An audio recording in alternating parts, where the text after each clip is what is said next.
Hello, welcome to Ancient Horror Storytelling Podcast, where real paranormal encounters are shared and the unexplained comes to life. Before we begin tonight's story, make sure to subscribe to my YouTube, follow my TikTok and Instagram, and also check out my Spotify at Ancient Horrors. If you have any stories to share, feel free to DM me on my TikTok. Now, let's get into tonight's encounter.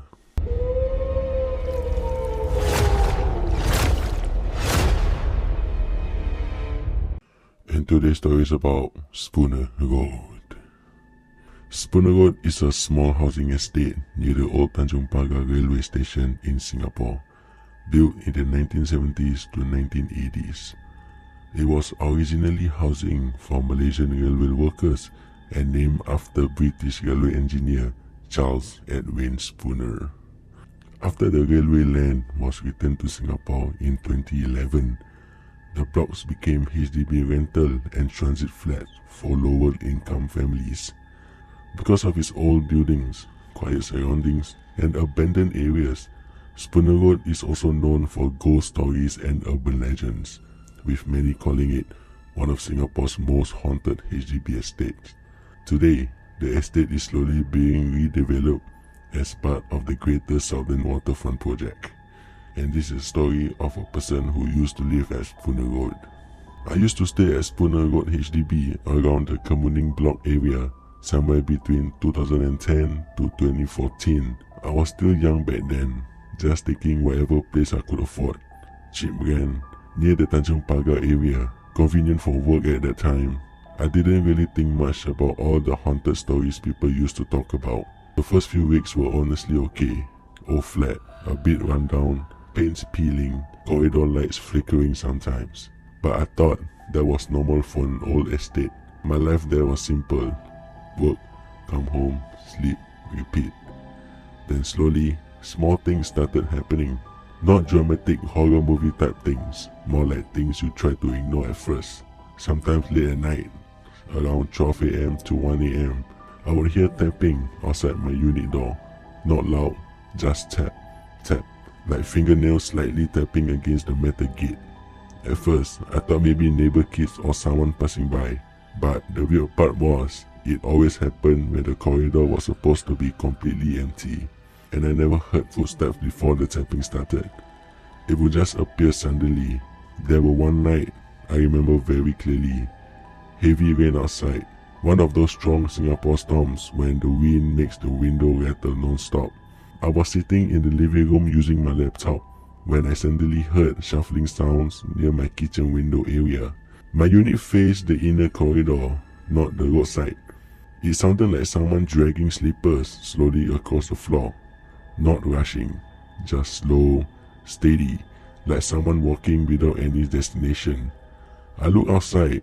The corridor was empty, but the sound continued for a few more seconds before stopping completely. I opened my door slightly to check the corridor lights, and I swear the lights outside wasn't flickering normally. It was dimming and brightening slowly, almost like breathing.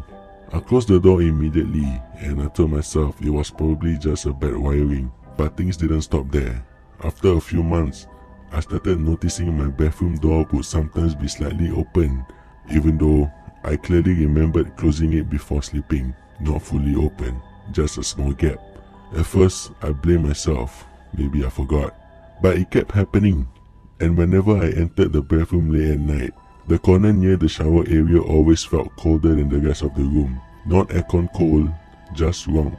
One night, around 2 AM, I went to the toilet half asleep.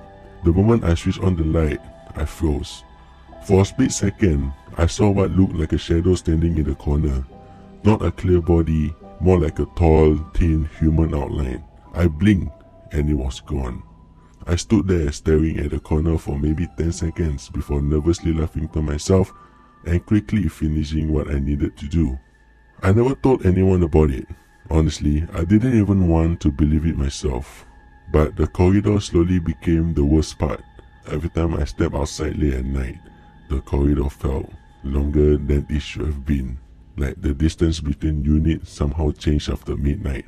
Some lights were always dim, some units were permanently dark, and there were a few doors that always stayed padlocked, like nobody had lived there for years.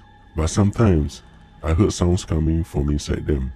Very soft sound, crying, a woman's voice.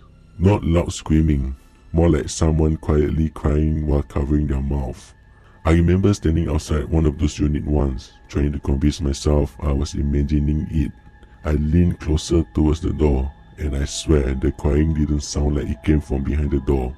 It sounded like it came from outside the wall itself. I walked away immediately after that. Around that time, I also started hearing rumors from other tenants. People said the block had a long history, all transitional housing, railway workers, families constantly moving in and out. Some people apparently never stayed long. Some tenants said they felt like they weren't alone inside their units. I remember hearing the name Recent Ace mentioned before too. Someone said he documented strange incidents there. Photos, audio recordings, knocking sounds, electronic interference. At the time, I thought it was probably just internet exaggeration. But then, strange things started happening inside my own unit too. The TV would suddenly turn into static even when the signal was fine. My phone battery drained unusually fast at night only. The living room lights kept flickering even after I changed the bulb. Small things, but when they keep happening together, your mind starts connecting everything. The worst experience happened around 2012. I came home late from work around 11 PM.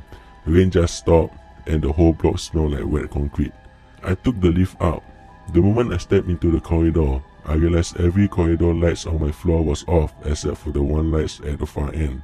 The whole corridor looked long, dark, and empty. As I walked towards my unit, I suddenly heard footsteps behind me. I stopped walking. The footsteps stopped too. I continued slowly.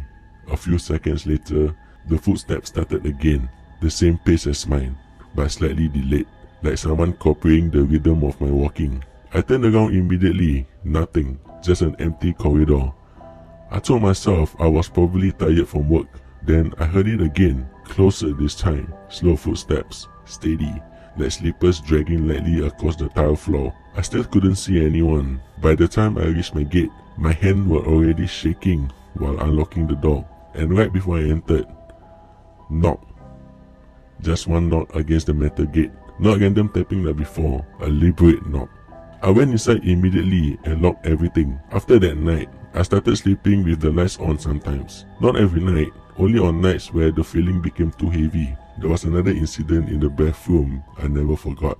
I was brushing my teeth around 1 AM. When I looked into the mirror, I noticed something standing behind me near the corner. Pale, like washed out skin, an old woman shape with no clear face. But the presence felt very obvious. I turned around instantly, nothing there.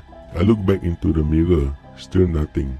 But my hands were shaking so badly, I dropped my toothbrush into the sink. After that, I stopped entering the bathroom at night without switching on the bathroom lights first. And slowly, I started noticing something else. Something was sitting alone in the living room. I would suddenly feel like someone was standing near the kitchen entrance, just outside my peripheral vision. But the feeling never left. The strange thing is, after a while, I started adapting to it. Just like some of the other tenants, some people joke about it. Feel roommate lah, just ignore. That kind of coping humor. At first, I didn't understand how they could joke about it. But after living there long enough, I realized you almost had no choice. Because if you react to every single strange things, you would never sleep. Still, deep down, I never truly got used to it. The final thing that made me move out happened around 2014. One night, I came home earlier than usual, around 9 PM. The corridor was already quiet. As I walked towards my unit, I noticed something lying on the floor near my door. A ring, an old metal ring, dark and dull, like it had oxidized over time. I remember staring at it for a few seconds before picking it up. The moment it touched my palm, I felt an intense cold sensation shoot through my hand. Not normal cold, freezer level cold. I dropped it instantly, and the moment the ring hit the floor, knock, knock, knock. Pause. Knock, knock. The sound came from inside my unit. I froze completely. I didn't open the door. I just stood there, staring at it for almost a minute before slowly backing away and taking the lift back downstairs. That night, I never went back up until morning. After that, I started planning to leave. I can't explain it properly. but it genuinely felt like something had started paying attention to me more after the incident.